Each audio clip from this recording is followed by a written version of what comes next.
Assalamualaikum warahmatullahi wabarakatuh. Hai teman-teman semuanya. Pada kesempatan kali ini kita akan membahas lagi materi perpajakan 2, yaitu salah satunya adalah perhitungan pajak penjualan barang mewah atau PPNBM yang memiliki beberapa submateri. Yang pertama ada definisi, kemudian dasar hukum, objek pajak, tarif dan perhitungannya, kemudian juga pengkreditan pajak. Kita langsung aja masuk ke materi yang pertama, yaitu kepada definisi. Jadi, pajak penjualan atas barang mewah ini adalah pajak yang dikenakan pada barang yang tergolong mewah kepada produsen untuk menghasilkan atau mengimpor barang dalam kegiatan usaha ataupun pekerjaannya.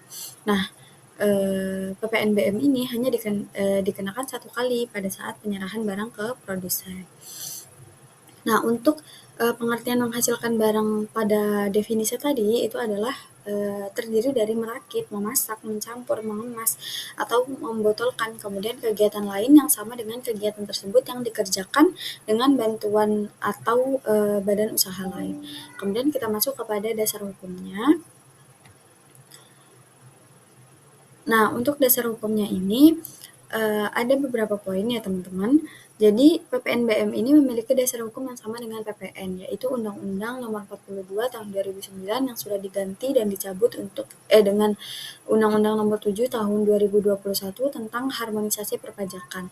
Kemudian mengenai objek pengenaan PPNBM, ketentuan tarif secara umum hingga cara pemungutan pajak. Nah, untuk ketentuan mengenai jenis barang yang dikenakan PPNBM diatur dalam Peraturan Pemerintah Nomor 61 Tahun 2020. Untuk ketentuan mengenai tarif pemungutan PPNBM untuk kendaraan bermotor diatur dalam Peraturan Menteri Keuangan Nomor 141. Kemudian untuk non kendaraan bermotor itu besaran tarifnya diatur dalam Peraturan Menteri Keuangan Nomor 96. Kemudian kita masuk kepada objek pajaknya. Nah, untuk objek pajaknya itu ada beberapa ketentuan, yaitu ada 4, yaitu yang pertama ada objek pajak PPNBM itu merupakan barang-barang kebutuhan pokok. Kemudian objek pajak PPNBM ini hanya dikonsumsi oleh orang-orang atau masyarakat tertentu.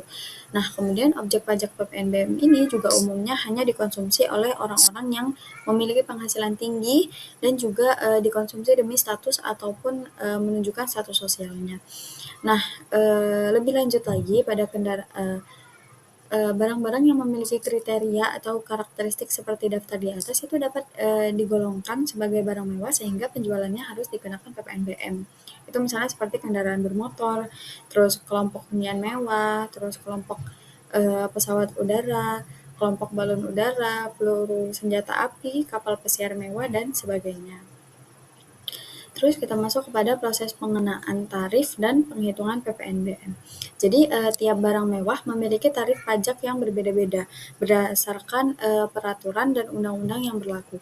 Jadi tarif pajak penjualan atas barang mewah untuk barang mewah digolongkan ke dalam beberapa kategori ini. Jadi yang pertama itu ada tarif pajak 10% untuk kendaraan umum kategori tertentu, alat rumah tangga, alat pendingin, kemudian hunian mewah, televisi, dan minuman bebas alkohol. Kemudian tarif pajak 20% itu untuk kendaraan bermotor kategori tertentu, alat fotografi, permadani, dan juga peralatan olahraga impor. Kemudian tarif pajak 25% itu untuk kendaraan bermotor berat dan berbahan bakar solar. Kemudian untuk tarif pajak 35% itu untuk minuman bebas alkohol, barang berbahan kulit impor, kemudian batu kristal, bis, dan barang pecah belah. Kemudian harus mengetahui tarif PPN yang berlaku saat ini sebesar 11%.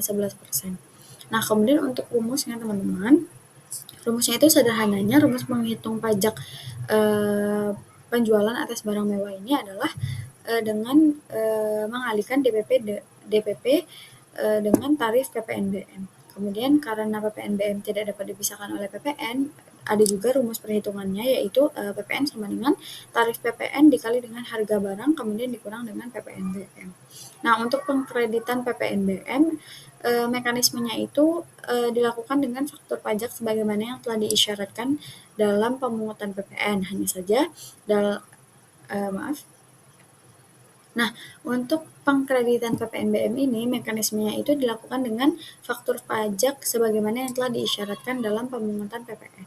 Nah, hanya saja dalam pemungutan PPNBM ini tidak dikenal istilah pajak masukan sehingga dalam PPNBM juga tidak dikenal sistem pengkreditan. Begitu ya teman-teman. Jadi itu tadi sekilas tentang PPNBM. Semoga teman-teman di rumah juga mengerti dan bisa sedikit menambah pengetahuan teman-teman di rumah juga. Semoga apa yang sudah saya sampaikan bermanfaat dan juga dapat diterapkan dalam kehidupan teman-teman. Apabila ada kekurangan dan juga kesalahan dalam penyampaian kata dan penyampaian materi, saya mohon maaf. Saya akhiri wabillahi taufiq wal hidayah. Wassalamualaikum warahmatullahi wabarakatuh.